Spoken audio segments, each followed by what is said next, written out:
what's up? Stephanie, the English coach here from EnglishFulltime.com. In this video, I want to talk to you guys about why you don't understand native English speakers sometimes. Now, a lot of you say you understand me.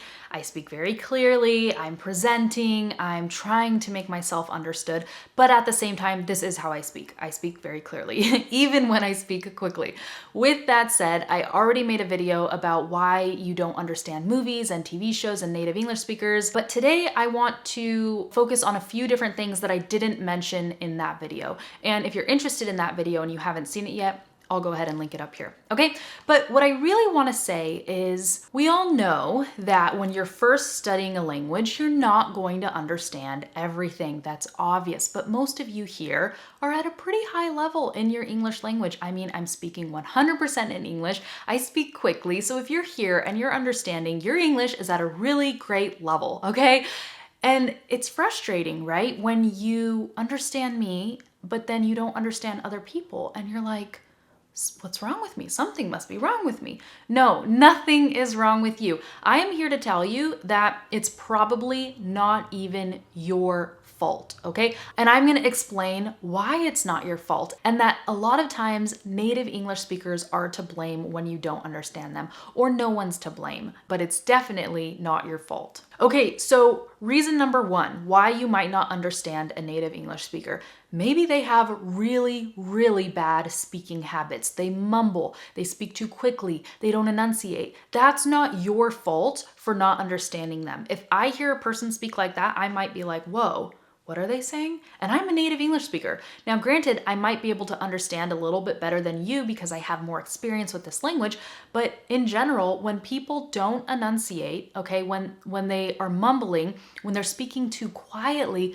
I have to be like, what? Excuse me, can you speak up, please? I don't understand you. So it's not your fault when people do this. It's their fault, okay? For having bad speaking habits. Now, a quick story about this, because I can totally relate to you guys on this. I was in Argentina. For those of you who don't know, I lived there for 6 years. My husband is from Argentina. We were over there. We were at an asado, which is a barbecue, with his friends.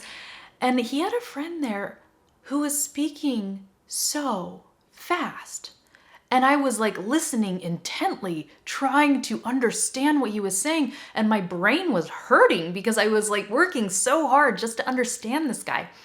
And I started feeling really bad. I was like, man, you know, I've been living in Argentina for 6 years. I speak Spanish. Apparently I don't speak it well, or I don't understand well. Something must be wrong with me because I don't understand this guy. And I just started beating myself up for not understanding him. And then the next day I told Ren about it, and I was like, you know what? I've been feeling really bad ever since the barbecue with your friend. I was like, I just didn't understand like almost anything he said. I had to work really hard to understand him, and he speaks so fast.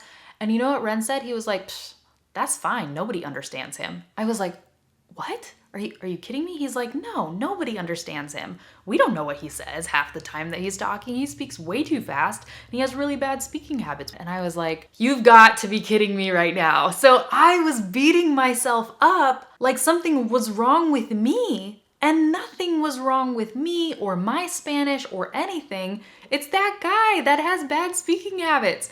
So it's really unfortunate because language is a way to communicate. And if we're not communicating well, nobody's going to understand us, and that kind of defeats the purpose of language, which is for communication. So anyways, you need to be able to recognize bad speaking habits in your native language and in other languages so that you can realize when you don't understand somebody, what it's because of. Are you unfamiliar with their accent? Is it because they simply have bad speaking habits? What is it because of? Because if you can identify what it's because of, then you'll realize that you're not to blame 99.9% of the time. And that's good, because if not, you're going to be way too hard on yourself, and that's not necessary. You don't need that kind of pressure. Oh, and quick story about the different accents thing. I was in a grocery store one time in Bariloche in Argentina, and I hear these people speaking this foreign language, and I was like, wow, that sounds so cool. And I was like, Ren, what language do you think they're speaking? And he's like, are you kidding me? That's Chilean Spanish. I was like, what? So it was Spanish, and I speak Spanish. I am a fluent Spanish speaker. And people from Chile, which is like across the border, right? It's just Argentina's here and Chile is right next to it. Their Spanish apparently is so different. I didn't even recognize it. I didn't even know it was Spanish. Okay, so that's not my fault. It's not my fault that I didn't understand them. They speak a dialect that I like never heard in my life and I'm completely unfamiliar with. And they were probably speaking very quickly. You know, they were people my age, so maybe they were using a lot of slang. I don't know. So I think I made my point there. Let's move on. Okay, sometimes when native speakers are speaking, you will understand all the words that they say, but you won't understand the meaning. That's probably not your fault. For example, my friend Pete from Aussie English, we were on the phone a few months ago, and he was just like, yeah, mate, I was taking the piss out of myself lately. And I was like, ew, what? Taking the piss out of yourself?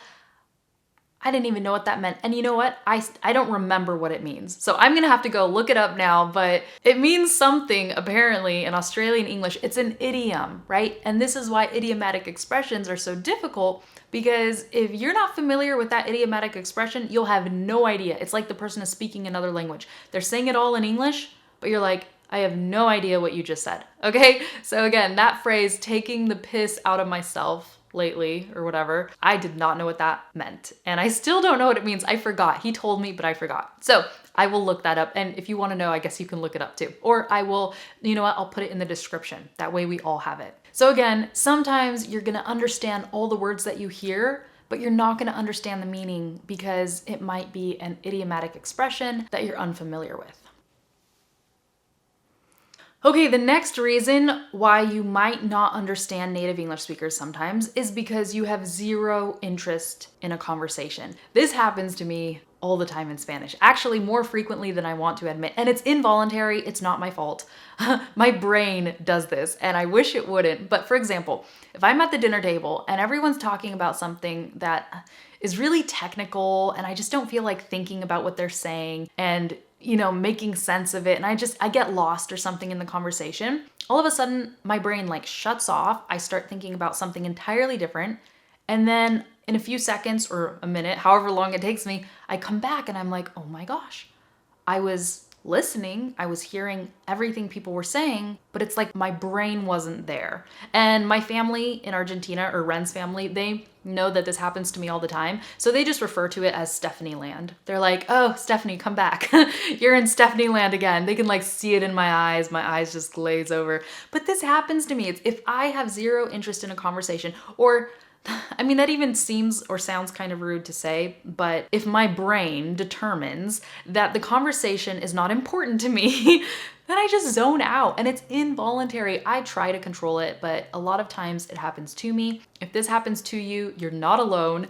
Let me know if it happens to you actually in the comments. That way I know that I'm not alone. And this is one of the reasons why sometimes I don't understand things in Spanish, just because I'm like not even paying attention. Again, it's involuntary, okay? I'm not being rude, like, oh, I'm not gonna pay attention. It like happens to me. Okay, next. Another reason why you might not understand native English speakers is because the language they use is not clear.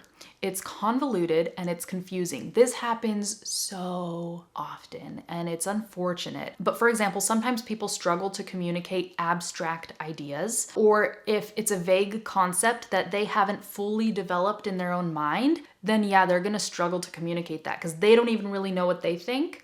So it's hard to communicate exactly what they think because they don't know exactly what they think. Other times people speak in riddles, or they don't say what they mean. They just sort of allude to something or imply something, and you're left like, okay, what? Like, what are you trying to say? Or what are you saying? This even happens to me when I'm talking with people. If they're not being clear, I have to bring that to their attention and say, okay, I'm sorry, this isn't clear. Can you please explain what you mean? Okay, again, not your fault. It's not your fault for not understanding when someone else is being unclear and using convoluted language. Also, recently, one of my friends who is Russian and she immigrated to the USA, I think like 20 years ago or something, she was really struggling with a document from work that was written all in English. It was these emails that people were writing back and forth to each other. They had a problem. Her job was to read through the emails, figure out the problem, solve the problem, get back to them, etc.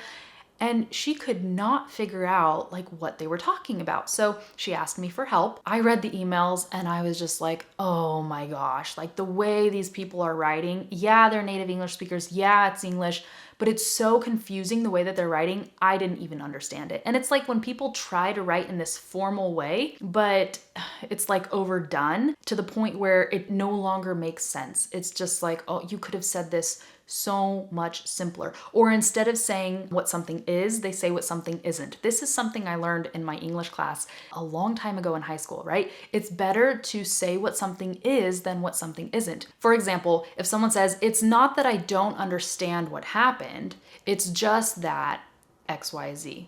Instead of saying, it's not that I don't understand what happened, which is super confusing, you could just say, I understand what happened. However, do you see how that is so much more like, it's so much easier to understand? Yes, because it's clear, it's not convoluted, it's not like a double negative in a sentence, right? Some people have very, very bad communication habits, unfortunately. But again, the point of this video is to remind you that it's not always your fault, okay?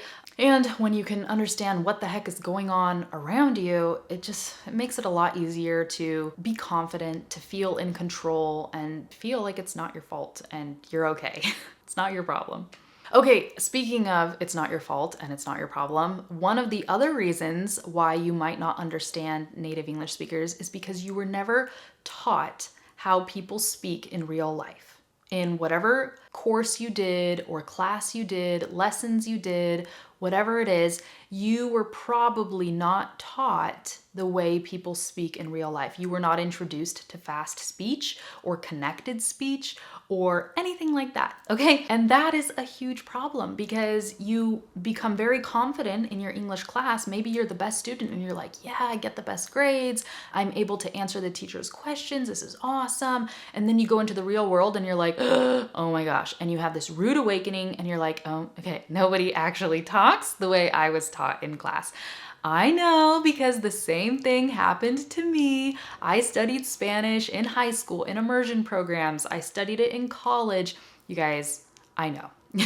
The same exact thing happened to me. It's not our fault. I wish that all language institutions would kind of get with the program and really teach more modern language, but whatever. If they're not going to do it, then we have to pick up the slack and make it happen for ourselves, right? Be independent, proactive learners. Okay, and the last reason that I'll cover in this video of why you might not understand native English speakers, it could be related to anxiety, right? If you have a lot of anxiety when it comes to speaking, having conversations, interacting with native speakers, then your brain can just go into survival mode and you're like, oh my gosh, and you can't focus on anything. You're not relaxed, and this anxiety makes it a lot more difficult for you to communicate. Now, with this anxiety, think about it like this. It's like people that are good at math, but they suck at math tests, right? They're good at math, but then here comes the test.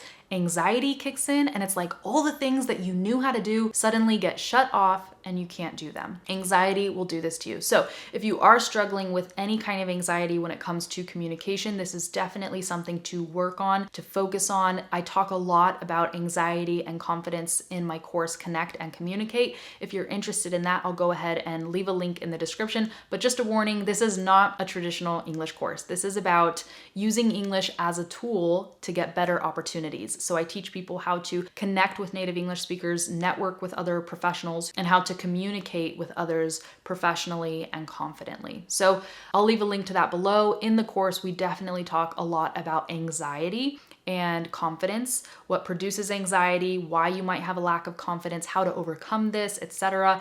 Once you really understand all of this stuff, it's so much easier to overcome. Okay, so with that said, thank you so much for watching the video. Let me know what you think in the comments. If you enjoyed this video, please give it a thumbs up. And if you're not subscribed to this channel, I definitely invite you to subscribe. And for those of you who haven't downloaded the guide on practicing your English with native speakers, I'm going to link it in the description as well. This guide is for anybody who wants to meet native English speakers online to practice and improve their English. That's it. I hope you enjoyed this video, and I will see you in the next one. Bye.